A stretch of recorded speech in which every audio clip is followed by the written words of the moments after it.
5 times n minus All right. m. So what was n? What did I plug in for n? N was 5 over 2.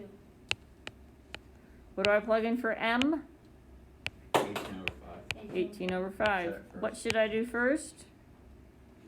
How do I make that 5, this blue 5, how do I make this blue 5 a fraction?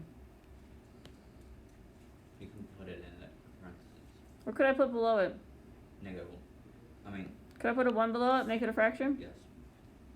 So now, multiply your numerators. Multiply 5 times 5. Multiply 2 times 2. 1 times 2, excuse me. What's 5 times 5? 20.